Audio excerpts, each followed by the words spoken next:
नजर में आज वो लोग भी जिम्मेदार हैं। जितना बयान से बवाल संभवतः हुआ नहीं हुआ, जो लोग एफआईआर और खेद जाहिर करने के बाद भी एक वर्ग को उकसाने और भड़काने का काम कर रहे थे ना, उन्होंने ज्यादा मेरे ख्याल से आज माहौल खराब करा है। ये मेरा टेक है। सुशील पंडित। अमन जी, आप भेड़िए से रियायत मांग रहे हैं भेड़ के लिए। आप बार बार कह के, हाथ जोड़ के, चिरौरी करके, आश्चर्य व्यक्त करके कह रहे हैं कि अच्छा अभी नहीं दोगे, तो ये बेमानी बात है।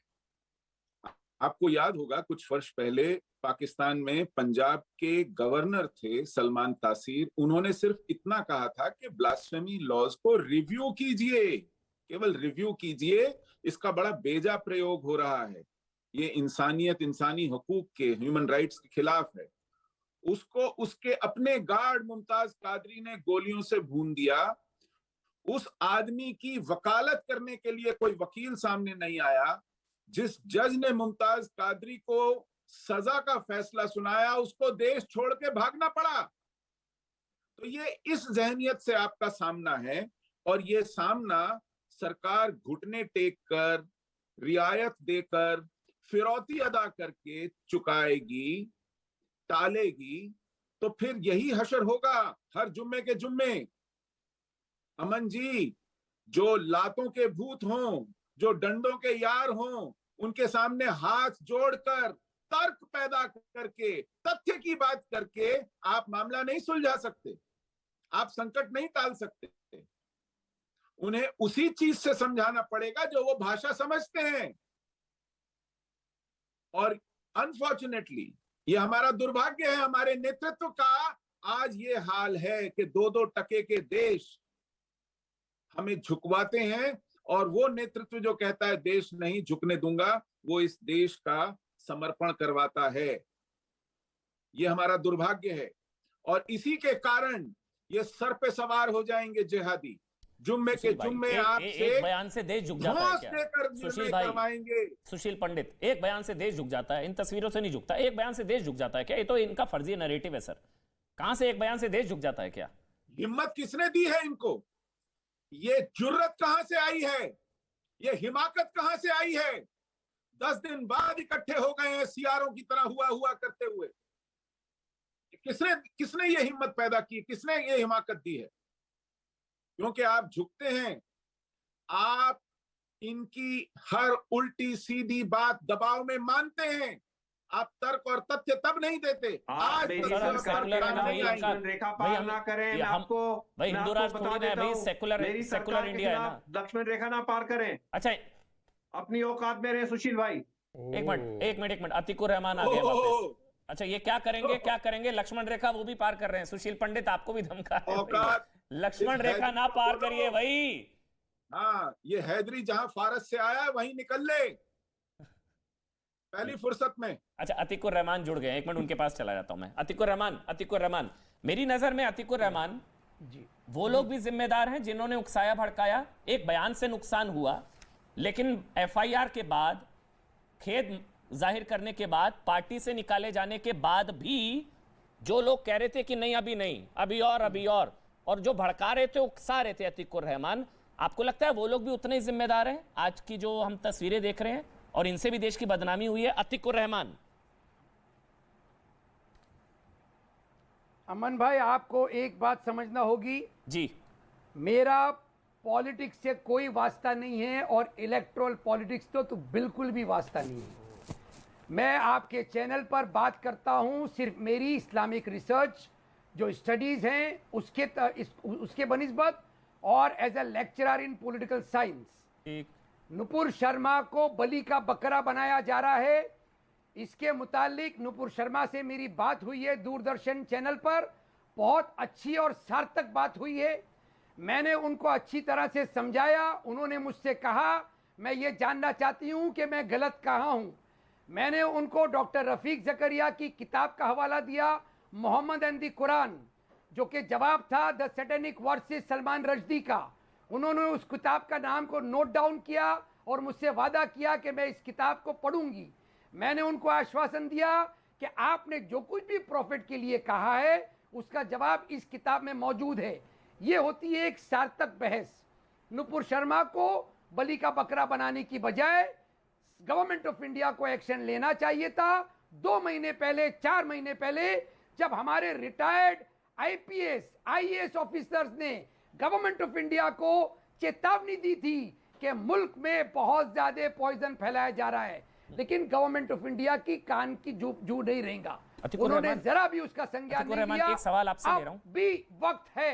अतिकुर रहमान, एक सवाल आपसे, तो ये जो लोग कर रहे हैं, ये लोग ये फिर सजा के पात्र हैं? ये सारे जितने लोग आज सड़कों पर उतरे हैं विरोध के नाम पर, भावनाएं आहत होने के नाम पर, तो ये लोग जिम्मेदार हैं? फिर ये लोग माहौल खराब कर रहे हैं, इन सब पर कार्रवाई होनी चाहिए? ये जो प्रदर्शन के नाम पर देश में माहौल खराब कर रहे हैं, फिर आप ये कह रहे हैं? देश के दुश्मन हैं जिन लोगों ने इनको आगे बढ़ाया, ये आम जनता को आप कसूरवार ना ठहराएं, इनके लीडर हैं।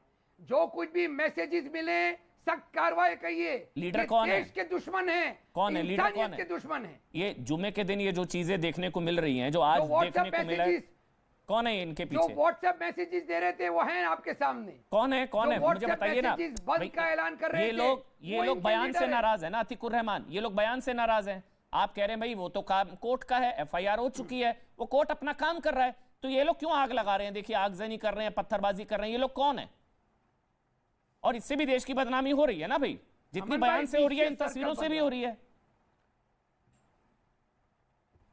विशियस सर्कल बनता जा रहा है। देखिए ये जो आम जनता ने रिएक्ट किया है, इसके पीछे उनको भड़काने वाले जो लीडर हैं, वो चाहे हिंदू हो या मुसलमान हो या कोई भी हो, वो इंसानियत के दुश्मन है। नहीं, एक मिनट, नुपुर शर्मा के बयान से हिंदू आहत थोड़ी ना, ये तो एक वर्ग विशेष जो आहत हुआ है। मैं ये कह रहा हूं वो बयान से जितना नुकसान हुआ उससे ज्यादा तो इससे देश का नुकसान हो रहा है ना। बोलिए ना, ये देखिए, ये पत्थर मार रहे हैं, दंगा कर रहे हैं, इससे भी नुकसान हो रहा है। तो मैंने तो कहा 20 दिन पहले सरकार को एक्शन ले लेना चाहिए था। सरकार को ही नहीं होते ना। अच्छा, सबको फिर जो कानपुर में जैसा एक्शन हुआ, मतलब ऐसे दंगाइयों को पकड़ा जाए और अंदर किया जाए, इन सब पर एनएसए और गैंगस्टर एक्ट लगाया जाए, ठीक है?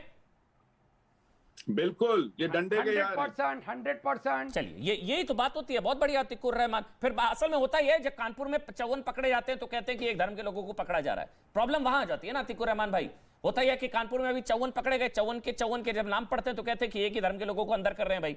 अब जब जुमे के दिन नमाजी जो है इस तरह बाद 1 बजे के आसपास इस तरह से चीजें होंगी तो एक ही धर्म के तो लोग होंगे ना भाई, उसमें तो कोई डाउट नहीं होना चाहिए। तो फिर उनको पकड़ा जाता है तो कहा जाता है कि एक ही धर्म के लोगों को टारगेट किया जा रहा है, लोकतंत्र खतरे में आ रहा है, संविधान खतरे में आ रहा है, उससे आपत्ति हो जाती है। साध्वी जी, अब आप बोलिए। साध्वी जी।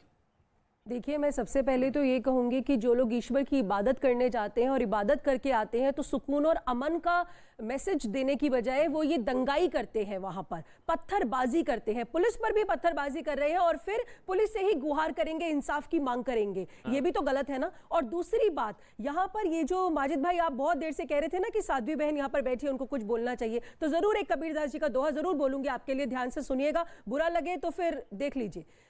कबीरदास जी ने बोला, साच कहूं जग मारन धावे, झूठे जगत पतीजे जी, कहत कबीर सुनो भाई साधो, इन अंधों को क्या दीजे जी। अरे आपको दिख नहीं रहा है, देश जल रहा है माजिद भाई, देश में आग लगी हुई है, छोटे छोटे बच्चों के हाथों में पत्थर है और आप ऐसी बातें कर रहे हैं यहाँ पर बैठकर। हमारे भगवान शिव का अपमान किया लोगों ने, अभद्र टिप्पणियां की है, अभद्र शब्दों का प्रयोग किया है। हमने ना बड़ी बड़ी गोष्ठियां की, ना बड़े बड़े सम्मेलन के, ना भड़काऊ भाषण दिए, हमने शांति का संदेश दिया और उसके बाद भी हम बार बार संविधान का रास्ता अपना रहे हैं जो हमारा है वो लेने के लिए भी। लेकिन आज जब कानपुर राइट्स हो जाते हैं इतनी बड़े पूरे देश में, अब तो कानपुर तक भी सीमित नहीं है, तो आप दंगाइयों के लिए एक लाइन भी नहीं कहेंगे, आप ये नहीं कहेंगे कि दंगाइयों पर सख्त और कड़ा एक्शन होना चाहिए। गलत नहीं कहेंगे, आप ये नहीं कहेंगे कि जो भावनाएं आहत हो जाती हैं भाई, लक्ष्मण रेखा नहीं पार करनी चाहिए ना। लक्ष्मण रेखा जो फेसबुक और ट्विटर के माध्यम से इन्फ्लेमेटरी कंटेंट पोस्ट कर रहे हैं, उन पर क्या एक्शन होना चाहिए माजिद भाई, बताइए आप। नहीं, तो लक्ष्मण रेखा पार होगी तो ये सब होगा, है ना माजिद जी? ये जो हो रहा है देश में 20 राज्यों में, देखिए अमन भाई और साध्वी बहन, आप भी सुने, जो आस्था मेरे दिल में शिव जी के प्रति है, शायद वो हिंदुओं में भी नहीं होगी। ये मैं दिल से बात कह रहा हूं। क्या बात है माजिद ये मैं दिल से कह रहा हूं। ये मैं दिल से कह रहा हूं। और जो नौटंकी कर रहे हैं, शिव जी के खिलाफ बात करेगा, ये आदमी नौटंकी कर रहा है, ये नौटंकी कर रहे हैं, माजिद भाई नौटंकी कर रहे हैं आप। अल्लाह की कसम खा रहा हूं। ये नौटंकी कर रहे हैं। सर तन से जुदा को गलत नहीं कहेंगे और मेरे भोले भगवान शिव का नाम लेंगे आप। नहीं, जब आप सर तन से जुदा को गलत नहीं कहेंगे, किससे आप मुखातिब? अमन, जब भगवान शिव की बात होती है तो ये कहते हैं कि बेरोजगारी पे बात करो, डेवलपमेंट पे बात करो, जीडीपी पे बात करो। आज क्यों नहीं कह रहे हैं डेवलपमेंट और जीडीपी पे बात करो? आज क्यों नहीं कह रहे बेरोजगारी पे बात करो? आज नहीं करेंगे अनएम्प्लॉयमेंट पे बात? हाँ, आज क्यों माजिद भाई? आज कैसे बदल गया आपकी सुर? कभी आपको भारत में आइडेंटिटी क्राइसिस हो जाता है? साध्वी जी, एक मिनट। माजिद, जो आज हुआ है वो गलत, भावनाएं आहत होने के नाम पर जो आज हुआ वो गलत, हाँ या ना?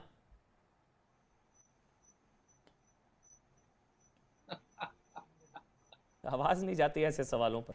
माजिद हैदरी, जो आज हुआ वो गलत, जो दंगा हुआ, जो आगजनी हुई वो गलत हुई भाई। कानून अपना काम कर रहा है। जो गलत हुआ आज भावनाएं आहत होने के नाम पर, माजिद हैदरी सुनाई नहीं पड़ रही। अतिकुर रहमान ने भी बोला गलत हुआ भाई, कोर्ट अपना काम कर रहा है, एफआईआर हो गई। ये लोग कौन होते हैं सड़क पर? क्या मजबूरी है माजिद? बोल दो, ऐसी क्या मजबूरी क्या है? मजबूरी है? मैं तारिक फतेह बता देंगे। तारिक फतेह क्या मजबूरी है, फिर मैं सुशील पंडित के पास आऊंगा। तारिक फतेह क्या मजबूरी है भाई? ये अपने आप से लड़ रहे हैं ना, अपने जहन में दो आवाजें होती हैं, मुसलमान समझते हैं, एक वो शैतान की और एक अपनी। तो ये जब कॉन्ट्रडिक्शन हो जाता है तो मुंह बंद हो जाता है, सुकड़ जाता है कि सच निकल गया तो क्या होगा, हमें कमजोर ना समझा जाए। सच बोलना ही भूल गए सब। ये नहीं, मुंह पर तो संविधान होता है, संविधान चिल्लाएंगे, इतनी से जुदा को गलत नहीं बताएंगे ना, वो तो संविधान करेंगे। घर जाके कहेंगे देखो कैसे नाक रगड़ दी उसकी, हिंदू की। भैया इतनी आपने छूट दी कि हिंदुओं के खिलाफ नफरत फैलाने की खुली इजाजत है। देवबंद आपके मुल्क में जिसने तालिबान बनाया, ये कहीं फ्रांस से नहीं आया या तुर्किस्तान से। जब तक आपके यहाँ ये मदरसे और ये सारे मौलवी और ये सूडो इंटेलेक्चुअल घूमते रहेंगे, आप हिंदुस्तान को डुबो के रहेंगे।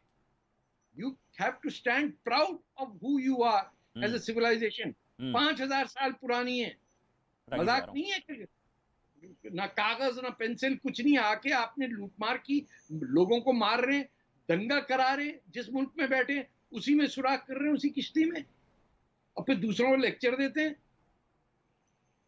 दुबई के कतर की एम्बेसी के सामने मुसलमान डेमोन्स्ट्रेशन। मेरे को तो एक चीज आपकी बहुत अच्छी लगी आज तारिक फतेह, मैंने इससे शुरुआत भी की थी। इस तरह का भारतीय मुसलमानों का प्रदर्शन, अतिकुर रहमान, ये आपसे भी मैं सवाल और संगीता की कि इस तरह का प्रदर्शन अलकायदा की धमकी के खिलाफ जुमे के दिन भारतीय मुसलमान सड़कों पर उतरकर करते।